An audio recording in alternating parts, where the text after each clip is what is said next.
ultimately achieve, they will never ever feel the urgency of now. When the President sent 30,000 additional troops into harm's way in Iraq last year, the purpose, his stated purpose, not my view of it, his stated purpose was to allow Iraqis to have the opportunity and the space, the environment, to strengthen the federal government and achieve national reconciliation. And that, no matter how we try to paint it, has not been accomplished. Even our own benchmarks that even the administration agreed to and the Iraqis agreed to have largely not been accomplished. And so, to use a sports analogy, we keep changing the goalposts every time, farther and farther away from the obligations that the Iraqi leadership has. Now, not too long ago, Iraq's parliament finally passed 3 laws after months of bitter squabbling, and we certainly should applaud them for that. But the Bush administration is touting this event as an end-all, be-all political breakthrough. But as usual, they are taking a small bit of good news and trying to whitewash the bigger picture. The agreement the Iraqi parliament reached is basically temporary. The provincial powers arrangement is set to expire, guess what? In 1 year. What they pass has an expiration in 1 year to hold the politicians over so they can have the same arguments all over again next year. Iraqi politicians are still a long way from permanent agreements over fundamental issues because they don't have the pressures of the necessity to do so. And the reason is, as long as we continue to insist in an open-ended presence in the lives of Americans and the national treasure of the United States, they won't make the hard choices and compromises necessary to achieve lasting stability. You know, when I went to Iraq and met with a lot of the Iraqi elected leadership and some of the tribal chiefs and whatnot, I was stunned that they kept telling me about what America needed to do. And my response to them was, Iraq's future is in your hands, not in America's hands. You must make these decisions for your country. And you know, I know we've heard a lot about the surge, and certainly depends what your measurement is. What your measurement is. If you're talking about greater security in Baghdad, the answer is yes. Yes, no question. Although Baghdad has become far more segregated as a city, so that one of the ways in which security has been achieved is that we segregate Sunnis and Shias into different parts of Baghdad's neighborhood. Maybe that's the cost. But when I landed, I was supposed to go to Mosul. Wasn't able to go to Mosul because they couldn't guarantee my protection. We have millions of displaced Iraqis that are beginning to come back, and now they come back to neighborhoods and to homes where the person living there is not only has their home been taken over, but they're not even from their same sect. And so they feel they cannot go live there. And I asked, how are you ready to take on the displacement of several million of your country people coming back to the country? And they have no real plan. We've got 80,000 or so concerned local citizens, individuals who at one time fought us and who have decided to join us, but who are on the payroll. We pay them every week to be there. And their expectation is they're going to be integrated either into the security forces or get some type of employment. We don't have, from the Iraqis, a clear sense of how they're going to meet that challenge. These are 80,000 individuals who have weapons on them.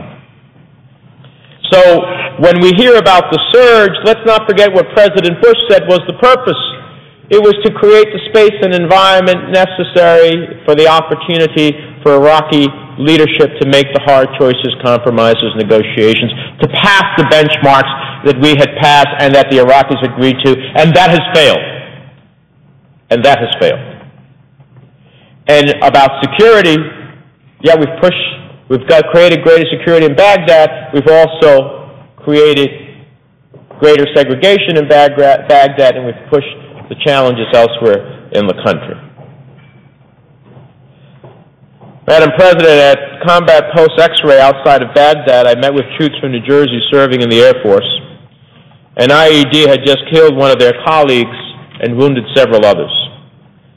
The hardest thing I've had to do in 33 years of public life is to call a family and give them my condolences because a loved one has been killed. Hardest thing I've had to do in public life.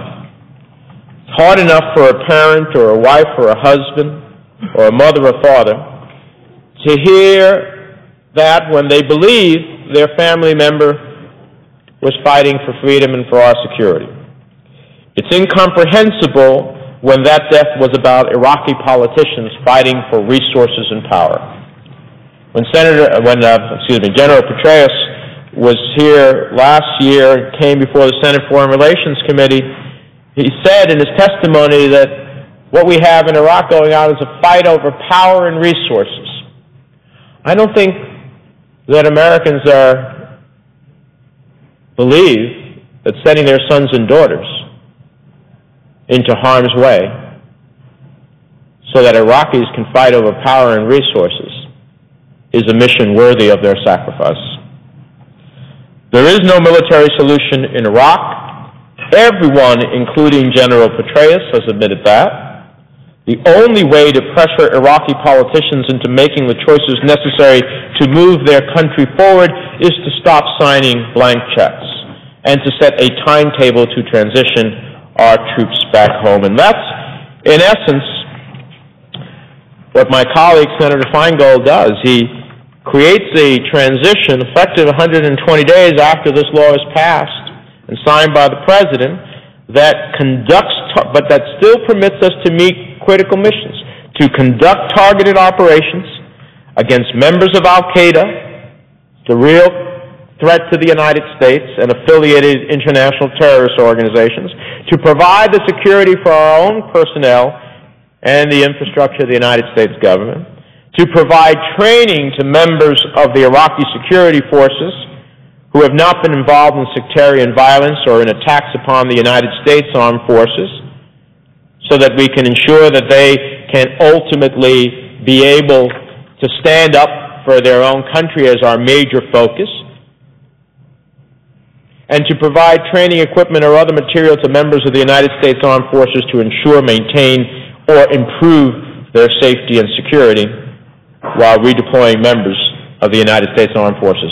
That, in my mind, is ultimately an opportunity to transition with honor, focus our mission on who we need to, Al-Qaeda, strengthen the Iraqi security forces to meet their own challenge, and send a message to Iraqi leadership that you must do what you have failed to do.